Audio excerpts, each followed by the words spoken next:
जय हिंद। हिंदी साहित्य सभा चैनल पर मैं डॉक्टर रेखा सैनी आप सभी का स्वागत करती हूँ। हमारा आज का विषय है गुलशीर अहमद खां शानी का आत्मव्रत गर्दिश के दिन। शानी के बारे में हम पहले पढ़ चुके हैं, तो आइए शुरू करते हैं उनका आत्मव्रत। ये आत्मकथा है उनकी, जो उनके दुख भरे दिन रहे, जो गर्दिश के दिन रहे, उन्हें उन्होंने इस व्रत में, इस आत्मव्रत में चित्रित करने का प्रयास किया है। तो आइए शुरू करते हैं। किसी छोटे से कस्बे में एक अमरूद का पेड़ था, जिसके नीचे चट्टान जैसे भूरा पत्थर पड़ा हुआ था। उस पर एक दिन एक औरत बैठी रो रही थी। वह एक बहुत बड़े हवेली नुमा मकान का सामंती अहाता था, जिसकी दीवार के किनारे किनारे लगे जमी कंद के पौधे धूप में अक्सर चिलचिलाया करते थे। पता नहीं वह दिन का कौन सा वक्त था। 5-6 बरस का मैं अपनी माँ को ढूंढता हुआ उस औरत के पास जा पहुँचा था, और बैंत से उधड़ी हुई उसकी पीठ देखते ही उसकी गोद में मुंह छिपाकर मैं अचानक रोने लगा था। देखिए, यहाँ पर जो पति ने प्रताड़ित किया है एक औरत को, अपनी पत्नी को, जो कि लेखक की माँ है, उसका चित्रण यहाँ पर लेखक ने अपने शब्दों में किया है। न तो मैंने कुछ पूछा था और न उसने कुछ बताया था, लेकिन फिर भी मेरी आंखों के आगे अपने अब्बा का रौबीला गुस्सैला चेहरा उभर आया था, क्योंकि बच्चा इतना छोटा नहीं था, 5-6 साल का था। और उसने जब अपनी माँ के शरीर पर जो निशान देखे, उसे देखकर उसको अनुभव हो गया था, समझ में आ गया था कि ये सब करतूत मेरे पिता की है। मैं अब्बा से बहुत डरता था, वह औरत भी डरती थी, लिहाजा हम दोनों एक दूसरे से चिपटकर खूब रोए और देर तक रोते रहे। वह औरत मेरी माँ थी, हैसियतदार और रियासती पठान अमीर की छोटी बहू और अब्बा के हरम की दूसरी बेगम। एक ऐसी शरीके हयात जिसे बहुत जल्द उस हरम से बाहर होना था। कई साल बाद जब वह मरी तो बिल्कुल अकेली थी। हम में से किसी ने उसका मुंह नहीं देखा। शालवान से घिरा और शंखिनी एक नदी का नाम है। शंखिनी नाम की एक शोख नदी के किनारे बसी वह छोटी सी तहसील एक तरह से गांव थी, सरकारी अफसरों और मातहतों का गांव। अंधेरा होते ही वहां रात हो जाती थी और आसपास का सारा वीरान जंगल काली पहाड़ियों और ताड़ के ऊंचे ऊंचे पेड़ों से घुलकर ऐन हमारी क्वार्टर की छत पर झुक जाता था। हर रात बेहद लंबी होती और जितनी लंबी होती उतनी ही सूनी भी। वह अजीब वीरानगी थी जो ताड़ के पत्तों के शोर, चट्टानों पर शंखिनी नदी की अनवरत पछाड़ खाती आवाज़ और रेतीले कगार के टूटते छपाकों ने घुटने के बजाय बढ़ती और दहशत पैदा करती थी। मैं 10 साल का था। आवाई मकान और पुश्तैनी कस्बा हम पीछे छोड़ आए थे और पिछली अमीरी रियासत भूलने की कोशिश कर रहे थे। जिन अदालतों में हमारे दादा जान मुख्तार की तरह जाते थे, अब वहाँ अब्बा एक मामूली पेशकार होकर काम कर रहे थे। ये यहाँ पर इनके दुख भरे दिन हैं, गर्दिश के दिन जो कहे हैं, कि किसी समय इनके पास बहुत पैसा था, जायदाद थी, अच्छा रुतबा था, लेकिन अब ये स्थिति खराब हो गई है, जो यहाँ पर इन्होंने स्पष्ट करने का प्रयास किया है। न वह हवेली नुमा घर रह गया था, न वह हरम और न वे बेगमें। सरकारी और किराए के घर में शरीफ बीवी के बदले एक हसीन औरत बैठी हुई थी। अब्बा की वह दाश्ता जिसके लिए खान घराने की छोटी बहू या मेरी माँ कभी की बाहर हो चुकी थी और हम लोगों के लिए जैसे मर खप गई थी। वह हसीना हमारे घर पर कोई 3 बरस रही। 3 बरस तक हमारा घर समाज से यूँ कटा रहा जैसे हम बिरादरी बाहर हो। उन 3 वर्षों में न तो हमारे यहाँ कोई आता था और न हम कहीं जाते थे। यही नहीं, उस एक घर में जैसे भी दो दुनिया थी, एक अब्बा की और दूसरी हमारी। दरअसल बड़ी आपा, मैं और छोटी बहन, हम 3 बच्चों का एक सहमा हुआ यातनामय संसार था, जिसमें हमारे अब्बा कभी नहीं आते थे और कभी आते भी थे तो सिर्फ दहलीज तक। दहलीज यानी दरवाजे तक। दरवाजे के जो बाहर बनी होती है, दरवाजे का और घर के अंदर और बाहर की जो बीच का स्थान होता है, दहलीज। आपा मुझसे कोई 4 बरस बड़ी थी, हर लम्हा खामोश और कुछ सोचती हुई। असल में वह सोचती कम, नफरत और गुस्से से खौलती ज़्यादा थी। मैं ज़्यादातर सहमा हुआ रहता था, हर पल चौकन्ना, कुछ न कुछ सूंघता और टटोलता हुआ, जैसे किसी नामालूम सी तलाश में रत हूँ। इस तलाश में कई गुना बेचैनी बढ़ जाती थी जब अब्बा अदालत से घर लौट चुकते थे, और ख़ासकर तब जब वे रात गए उस दास्ता के साथ अपने कमरे में बंद होते थे और हम वहाँ की हर चाही अनचाही आवाज़ हमारे कमरे में भटक आती थी। एक ऐसी ही रात जब मेरी तलाश खत्म हुई तो झूमते हुए ताड़ के पत्तों का शोर, चट्टानों पर पछाड़ खाती शंखिनी नदी की आवाज़ और रेतीले कगारों की टूटती छपाकें कई गुना डरावनी होकर मेरे भीतर कहीं बहुत गहरे बैठ गई। हाई स्कूल की एक क्लास थी। शिक्षा विभाग के कई बड़े अफसर स्कूल की 5 क्लास के लिए आए।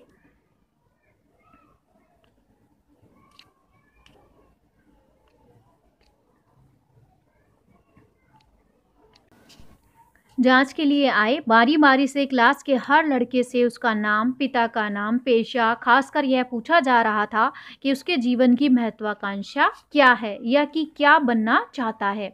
आज से 20 बरस पहले जगदलपुर और भी छोटा और मरियल सा कस्बा था। कॉलेज की वहाँ कल्पना भी नहीं थी। बड़े घरों के लड़के ऊंची तालीम के लिए BHU, इलाहाबाद या अलीगढ़ जाया करते थे। मेरे लिए तो अलीगढ़, रायपुर या सागर जाना भी दुश्वार था। बाहर जाकर पढ़ने के लिए जितने पैसे हर माह चाहिए थे, उतनी अब्बा की तनख्वाह थी। वैसे भी मैं स्कूल भिजवाया या पढ़वाया जा रहा था, इसलिए नहीं कि आगे चलकर मुझे कुछ बनना है, बल्कि इसलिए कि मैं अनपढ़ न रह जाऊं। अपनी बारी आने पर मैं सहम गया, क्योंकि मैंने कभी इस तरह सोचा भी नहीं था। न तो मैं क्लास का अद्वितीय घूंटू छात्र था और न मेरा कोई वैसा ही भविष्य था। डॉक्टर, इंजीनियर, वकील, मजिस्ट्रेट या फौजी अफसर से अलग और बिल्कुल अलग मैं कुछ बनना जरूर चाहता था, लेकिन क्या, यह मैं खुद भी नहीं जानता था। पता नहीं सर, मैंने धीरे से जवाब दिया। खूब। उस अफसर ने सारी क्लास को संबोधित करते हुए हंसकर अंग्रेजी में कहा, भाई, अपने दोस्त मियाँ गुलशेर खान से मिलें। कहते हैं कि इनके जीवन में कोई महत्वाकांक्षा नहीं है। क्या सब्जेक्ट लिए हैं? खूब खूब। क्यों मियाँ? मिर्स, क्या मेल नर्स बनोगे? 40 लड़कों का एक मिला जुला ठहाका उठा था और क्लास की छत से टकराकर सबका सब एकदम मेरे भीतर उतर गया था। यह आवाज़ इतने बरसों बाद आज भी मेरे भीतर बाकी है। वह पटरे पर बैठी थी, मेहंदी रची हथेलियों में अपना मुंह छिपाए और अपने ही उठे हुए घुटनों पर झुककर दोहरी होती हुई वह लड़की जैसे शर्म के मारे धनुषाकार हो गई थी, बिल्कुल दुल्हन जैसी गठरी। मेरी छाती धोंकनी की तरह उठ बैठ रही थी, धड़कनें तेज थी, थके हुए घुटने कांप रहे थे और आवाज़ गले में खुश्क हो रही थी। मैंने उसे संबोधन से उसे पुकारा था, जो अब हमारे बीच केवल रस्मन या आदतन रह गया था और जिसका कोई मतलब नहीं होता था। वह उसी तरह मुंह छिपाए बैठी रही, नहीं बोली। फिर पुकारा, फिर वह नहीं बोली, तो मैंने उसका सिर उठाया और हथेलियों में छिपे हुए उसके शर्मसार चेहरे को धीरे धीरे खोला। देखा कि पीठ की ओर ढलकी हुई गर्दन पर खिला हुआ उसका चेहरा फूल जासनी हो रहा है और बंद पपोटे धीरे धीरे थरथरा रहे हैं। मैं वहाँ से चला आया। ये इनके प्रेम के दिन हैं। वह मेरी प्रेमिका थी, मुझसे उम्र में 5 बरस की बड़ी और एक विवाहित स्त्री जिसका पति भी था और बच्चा भी। और हमारा रिश्ता सामाजिक दृष्टि से इतना वर्जनापूर्ण था कि उसमें संबंधों की वैसी परिणति घोर अनैतिक थी मेरे लिए। यह और भी क्योंकि मैं तब अच्छा और नेक लड़का था, 100% मजहबी और जन्नती। मैं नहीं जानता था कि यह परिणति ही उस प्रेम का अंत है। फिर अंत प्रेम का ही नहीं हुआ, और भी बहुत सी नाजुक, खूबसूरत, इंद्रधनुषी लगने वाली ब्रह्मपूर्ण डोरों का भी हुआ। उन सब डोरों का जिन्होंने मेरे सारे व्यक्तित्व को रेशमी गिलाफ सा पहना रखा था। यह पहला और ज़बरदस्त मोहभंग था। यह स्वीकार करना आसान नहीं था कि जो किताबों में है ज़िंदगी उससे बिल्कुल मुख्तलिफ है, और जो ज़िंदगी में है उसका किताबों से दूर दूर तक कहीं पता नहीं है। मुख्तलिफ है मतलब बिल्कुल अलग है। दरअसल मेरी अकेली यात्रा या तलाश का आरंभिक बिंदु यही था, क्योंकि जब आप सबके साथ होते हैं तो अपने साथ नहीं होते, और जिस दिन आप अपने साथ हो लेते हैं बाकी सब में सबसे कट जाते हैं। इसी अपराध, भार, अकेलेपन, अंतर्द्वंद, संदेह और तलाश में मैंने चुपचाप कलम उठा ली थी और किसी को कानो कान पता नहीं चला था। अब देखिए अगला भाग। मैं लेखक बन गया था क्योंकि मेरी यही नियति थी। मैं और कुछ भी हो नहीं सकता था। अतिरिक्त तनावों, दबावों, हीन भावनाओं और अनेक ग्रंथियों का शिकार, शायद ऐसी ही एक हरमंडवे की तलाश में, या जिससे मैं अपने आप को छिपा सकूं, लेखन मेरे लिए वैसा ही शरण स्थल था। मेरे सामने न तो कोई सामाजिक उद्देश्य था और न किसी प्रकार की प्रतिद्वंद्विता। मैं किसी सामाजिक या राजनीतिक आंदोलनों से परिचित नहीं था और न किसी सामाजिक अन्याय ने मुझे लेखन की ओर प्रेरित किया था। लिखना मेरे लिए नितांत व्यक्तिगत, निजी और गोपन यंत्रणाओं से मुक्ति और कुछ तंग करने वाले प्रश्नों से जूझने का माध्यम था, और आज भी है।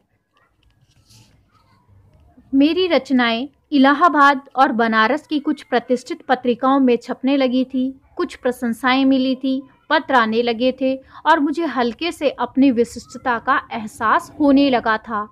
यह अच्छा और बुरा दोनों था, क्योंकि जहां इसने रहे सहे एकाध दोस्तों से काटकर सारे कस्बे में मुझे अकेला कर दिया था, वहीं यह अवसर भी दिया था कि मैं अपनी छोटी सी दुनिया गढ़कर उसमें डूब जाऊं।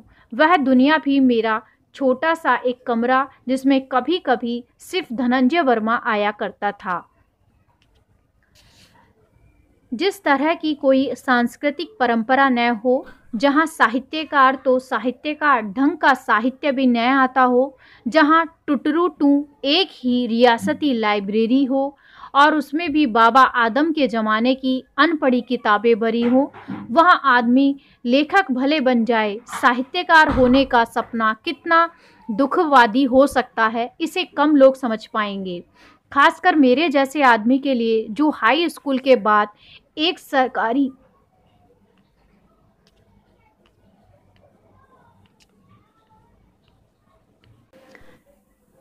संस्था में किरानीगिरी या क्लर्की कर रहा था, जिसने किसी भी कॉलेज या विश्वविद्यालय का अहाता भी नहीं देखा था। मुझे उन सब दोस्तों से ईर्ष्या थी जो मुझे कस्बे में छोड़कर ऊंची शिक्षा के लिए बाहर के बड़े शहरों को चले गए थे और आगे बढ़ते चले जा रहे थे। धनंजय भी उनमें से एक था। तब मुझे एहसास भी नहीं था कि अनजाने ही मैं एक दौड़ में शामिल हो गया हूँ, एक ऐसी साहित्यिक दौड़ में जिसमें इलाहाबाद, बनारस, आगरा और दिल्ली जैसे शहरों के मुझसे 10 गुना सक्षम, समर्थ और साधन संपन्न लोग भाग ले रहे हैं। मेरी स्थिति एक ऐसे प्रतियोगी की तरह थी जो दौड़ने के लिए तैयार खड़े साथियों की अपेक्षा 10 फुट नीचे गड्ढे में खड़ा था। लिहाजा मेरी आधी शक्ति तो ऊपर आने की कोशिश में जाया हो रही थी। इलाहाबाद की यात्रा ऐसी ही कोशिश थी। स्कूल के ज़माने में ही मैंने प्रेमचंद, यशपाल, अमृतलाल नागर, जैनेन्द्र और अज्ञेय वगैरह को पढ़ा था। कुछ बाद में उपेंद्र नाथ अश्क के उपन्यास पढ़े। आज भी मुझे हैरानी होती है कि अश्क के उपन्यासों गिरते दीवारें और गर्म राख पड़कर मैं कैसे अभिभूत हो गया था। अपनी कच्ची जहनियत और अपरिपक्वता के कारण अज्ञेय जैनेंद्र और यशपाल या तो मेरी समझ के बाहर थे या फिर शायद अश्क के सतही विवरणात्मक वाले कलाहीन और स्किन डीप उपन्यास मेरी तत्कालीन मानसिकता और सूझबूझ के निकट पड़ते थे। जो भी हो, अश्क जी से पत्रचार, मेरी इलाहाबाद यात्रा, अश्क जी से भेंट, उनकी बहुचर्चित जिंदा दिली और इलाहाबाद में कुछ बड़े लेखकों के साथ गुजारे हुए दिनों का अनुभव, यह सब लंबी चर्चा का विषय है और यह अप्रासंगिक भी। मैं लौटा तो मेरे नाखूनों से भरी हुई मिट्टी काफ़ी उतर चुकी थी। उन दिनों भैरव प्रसाद गुप्त के संपादन में निकलने वाली कहानी की बड़ी धूम थी। कई दृष्टियों से वह पत्रिका ऐसी थी कि उसने सारे साहित्यिक जगत का ध्यान खींच लिया था। कहानी के कई ऐतिहासिक विशेषांक निकले थे और सौभाग्यवश मेरी पहली कहानी के ऐसे ही विशेषांक में छपी थी। तब कहानी में एक बार भी छपना हिंदी जगत में परिचय के लिए काफ़ी था। मैं गुमनामी की ज़िंदगी से बाहर आ रहा था। तभी नीलाभ प्रकाशन से मेरा पहला कहानी संग्रह बबूल की छाप छपकर आया और सहसा मैं साहिबे किताब बन गया। साहिबे किताब मतलब लेखक बन गया, एक प्रसिद्ध लेखक। आज सोचता हूँ तो लगता है कि जिन अश्क संसर्ग को मैं जिंदगी की सुखद और सौभाग्यपूर्ण घटना समझ रहा था, वह मेरी साहित्यिक जिंदगी की सबसे बड़ी भूल थी। इस भूल का खामियाजा मुझे बहुत दिनों तक अदा करना पड़ा। तब मैं बिल्कुल नहीं जानता था कि अश्क की अधिकांश बातों को लोग बिल्कुल गंभीरतापूर्वक नहीं लेते, उनकी साहित्यिक राय तक को भी नहीं, जिससे पुथन्ने छाप छाप कर वे आए दिन फैलाते रहते थे। हालांकि यह हकीकत मेरे सामने इलाहाबाद की दूसरी यात्रा में ही खुल गई थी, लेकिन यह तथ्य बहुत बाद में उजागर हुआ कि समसामयिक राजनीति में निक्सन की तरह अश्क एक ऐसे व्यक्ति का नाम है जो साहित्य जगत का सबसे दिलचस्प और करुण चरित्र है। यह बात भी बहुत दिनों तक समझ में आई कि अश्क किसी नए लेखक से उसके लिए नहीं, अपने लिए मिलते हैं, और यदि वह किसी के लिए कुछ कहते या करते हैं तो उसका केंद्र बिंदु भी वह स्वयं ही होते हैं। अश्क की तकलीफ़ यह है कि दुनिया उनके इर्द गिर्द क्यों नहीं घूमती, और मेरी तकलीफ़ यह है कि उन अपने लेखकीय संघर्ष का मासूम और आरंभिक समय अश्क से संबद्ध करके मैंने साहित्यिक जगत में अपनी वह व्यक्तिक तस्वीर रखी जो मैं बिल्कुल नहीं हूँ और जिसे मिटाने में मुझे बरसों लग गए। कहीं कोई एक स्पष्ट कारण नहीं होता, लेकिन कुछ यादों के साथ ही भीतर कहीं अचानक रक्तपात होता है। ग्वालियर की याद मेरे लिए ऐसी ही है। यूँ मैंने जगदलपुर से ग्वालियर जाने का स्वागत किया था, उस सुदूरवर्ती कोने में पड़े हुए और सब कुछ से कटे छटे कस्बे से मुक्ति, जैसे अपने भौगोलिक, मानसिक और अनुभव संवेदना के सीमित क्षितिज से बाहर आया था। बावजूद जिम्मेदारियों के नए बोझ के मुझे ये अच्छा लगा और मैं खुश था। अभी थोड़े ही दिन हुए थे, अभी मैं ऐतिहासिक नगरी में सहसा पहुंचने के लिए सम्मोहन में बंधा हुआ था।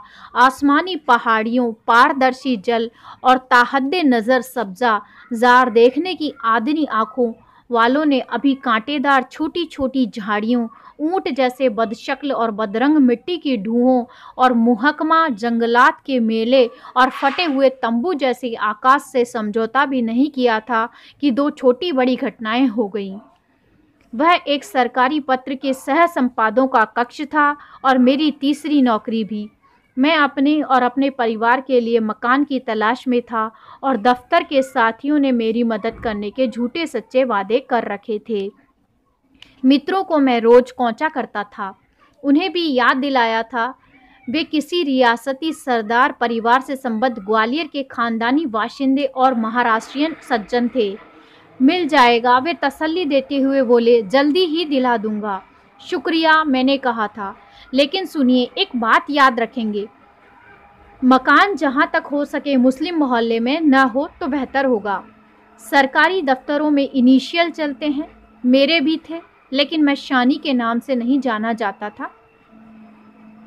मुझे यह बिल्कुल नहीं पता था कि वे मेरे पूरे नाम से परिचित नहीं है। मुस्लिम मोहल्ले में मकान न लेने की बात मैंने इसलिए कही थी कि मैं घोर धार्मिक वातावरण और कट्टरपंथी माहौल से दूर रहना चाहता था। क्यों? उन्होंने चौंकते हुए पूछा। क्यों? अगर वैसे ही मोहल्ले में मकान मिल गया तो क्या बुराई है? कहकर एक आध पल मुझे घूरते रहे, फिर मेरे कान के पास झुकते हुए और पूरी तरह कॉन्फिडेंस में लाकर धीरे से बोले, सुनिए, डरने की कोई बात नहीं, आप बिल्कुल मत डरिए। यहाँ साले मियाँ लोगों को इतना मारा कि उनकी आंखें उठाने की हिम्मत भी नहीं रही।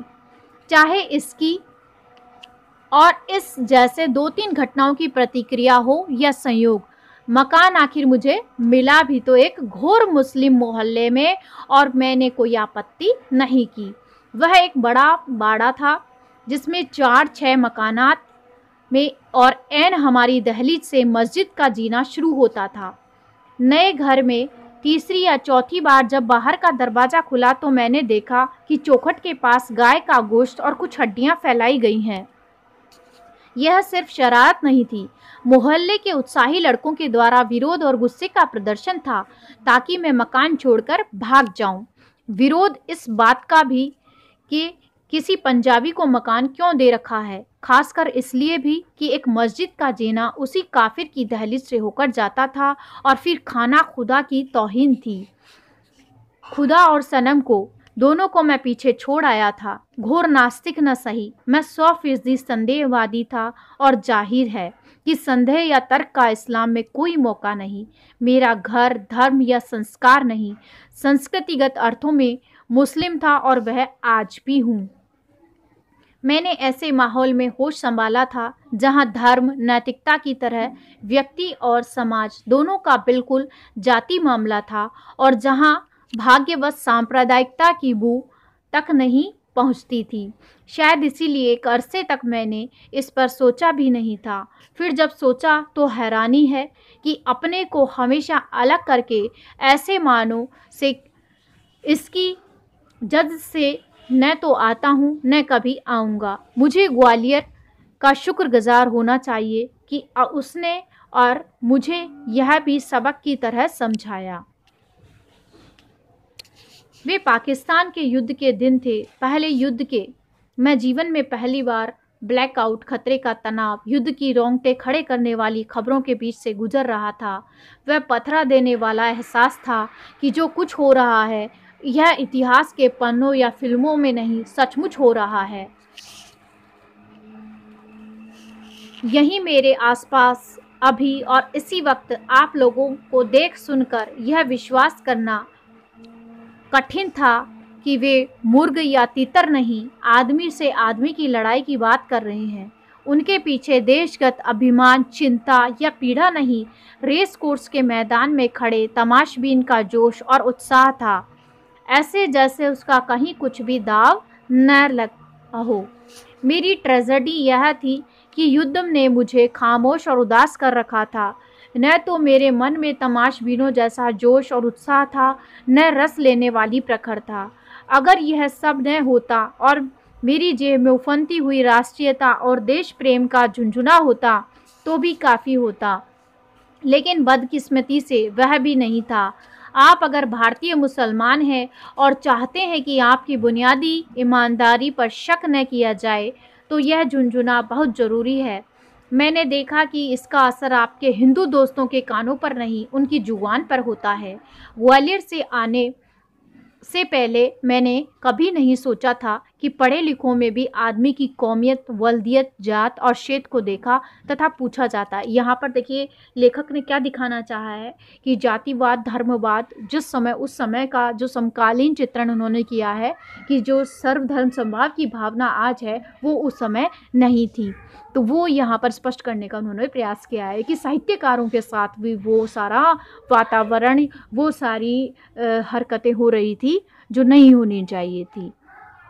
और कई बार आदमी या उसके साहित्य का मूल्यांकन इन्हीं चश्मों से किया जाता है। साहित्य संबंधी उदाहरण है मेरी कहानी एक कमरे के घर, जिस पर कुछ दिनों तक सांप्रदायिक होने का विवाद चला था और सबसे ज़्यादा बाबेला मचा था। अश्क जैसे लेखकों ने। तब मुझे आश्चर्य हुआ था और तकलीफ भी। अब कुछ नहीं होता। याद आती है कि इलाहाबाद की दूसरी यात्रा में अश्क जी ने कहा था, यार तुम तो बड़े तेज निकले, इतने दिनों में तुमने यह भी नहीं मालूम होने दिया कि तुम्हारा असली नाम क्या है। वे तो मुझे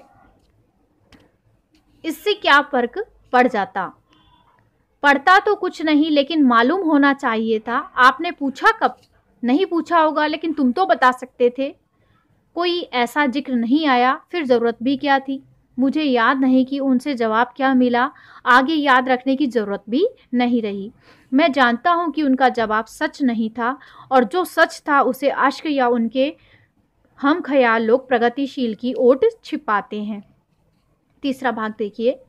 संघर्ष एक ऐसा चपटा, चालू और घिसा हुआ शब्द है कि अपने संदर्भ में इसका उपयोग करते हुए मुझे हमेशा हिचक और शर्म सी महसूस होती है।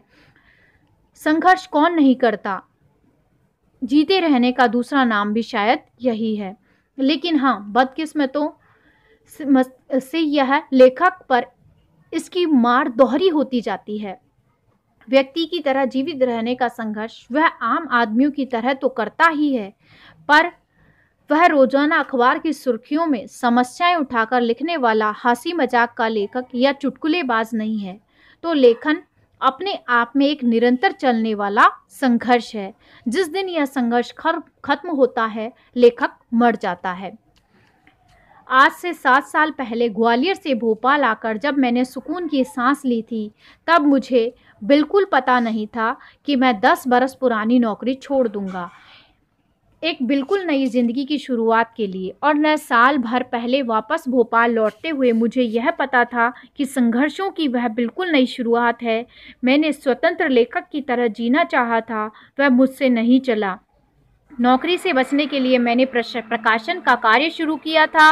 6 माह के भीतर मेरी सांस उखड़ गई और मैं पटरियों पर आ गया।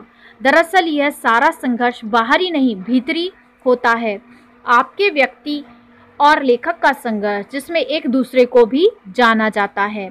सरस्वती के उपासक और साहित्य के साधक कलाकारों की नहीं, अपनी कहता हूँ। मेरी ट्रेजेडी एक औसत भारतीय लेखक की ट्रेजेडी थी। मैं अपने परिवार के लिए बेहतर ज़िंदगी चाहता था, और यह भी नहीं चाहता था कि लेखक न रहूं। बस तकलीफ़ इतनी सी थी कि आज भी है। 17 वर्ष की उम्र की किरानागिरी से लेकर आज 38 की अवस्था के मध्य प्रदेश शासन साहित्य परिषद के सचिव के पद तक की यात्रा कड़वे तीखे अनुभवों की यात्रा तो है ही, दिलचस्प भी है। इसी तरह एक स्थानीय पत्र में प्रकाशित पहली कहानी से लेकर 8-10 पुस्तकों के लेखक बन जाने, या अपने उपन्यास काला जाल के सोवियत रूप में प्रकाशन तक का रास्ता सीधा सपाट नहीं था। इसमें अनेक भटकने, आने वाले मोड़ आए और कई अंधी गलियों से मुझे गुजरना पड़ा। चूँकि यह हर लेखक की अनिवार्य नियति है, लिहाजा मैं नहीं जानता कि वह कितनी नई होगी। लेकिन हाँ, व्यक्तिगत अनुभव बिल्कुल मेरे अपने हैं। वैसे वे सिर्फ मेरे लिए ही हैं। मेरी अब तक की ज़िंदगी संवेदना और व्यावहारिक सूझ के स्तर पर झूलों, तज्जनित तकलीफ़ों और फिर भूलों को बार बार दोहराने का इतिहास रही है। मैंने बहुत से सही काम गलत वक्त पर और गलत काम सही वक्त पर किए और पछताता रहा। शायद मेरी ज़िंदगी का शिराज़ा बिखरे एक उस किताब की तरह रही है जिसके पन्ने जिल्द साज की भूल से गलत सलत बंध गए हों। इस किताब का पहला पन्ना 50वें पृष्ठ से शुरू होता है और आरंभिक पृष्ठ कहीं बीच में चले जाते हैं। अगर ऐसा नहीं होता तो मैंने बहुत से शरीफ शहरियों और लेखक मित्रों की तरह पहले पढ़ाई की होती, फिर अच्छी नौकरी, फिर लेखों की, फिर प्रेम, फिर शादी और फिर लेखकों की वसूल करता हुआ धीरे धीरे बूढ़ा होता। ऐसा कभी नहीं होता कि पढ़ाई के दिनों में नौकरी की होती और नौकरी के दिनों में पढ़ाई। पहले लेखक बना होता, बाद में अपनी ज़िंदगी की ओर ध्यान दिया होता। पहले शादी की होती और बाद में प्रेम। यह बहरहाल कुछ भी हालात की देन है और कुछ मेरी अपनी, जिसके तहत मैंने कई नौकरियां की, छोड़ी, फिर कर ली। पहले अभाव, फिर घोर मुफलिसी, फिर नवाबों जैसी अयासी और फिर मुफलिसी। मुफलिसी का मतलब है गरीबी। फिर मैंने ऐसे दिलचस्प उतार चढ़ाव देखे कि अब जाने वाले कल से बहुत ज़्यादा डर नहीं लगता। गर्दिश कुछ तो हालात के होते हैं और कुछ अपने पैदा किए हुए। मेरी ज़्यादातर गर्दिश अपनी ही पैदावार थी, क्योंकि मेरा दोष सिर्फ यही है कि मैं लेखक था और लेखक ही बने रहना चाहता हूँ। व्यक्ति और लेखक का यह आंतरिक संघर्ष आज भी बना हुआ है। मैं लेखक को जीतता हुआ देखना चाहता हूँ कि पिछले सब कुछ को भूलकर फिर एक शुरुआत करूँ। लेकिन बकौल गालिब की कुछ पंक्तियाँ उन्होंने लिखी हैं। रो में है रक्षे उम्र, कहाँ देखिए थमे, न हाथ बाग पे है, न पा है रकाब में। इस प्रकार से उन्होंने अपना आत्मव्रत समाप्त किया है। यहाँ पर आपने देखा उनकी ज़िंदगी में उतार चढ़ाव आते गए हैं, कभी अच्छे दिन भी आए तो कभी बुरे दिन भी। लगातार ज़िंदगी में इस तरह से उतार चढ़ाव आते गए। ठीक है, आज के लिए इतना ही। धन्यवाद।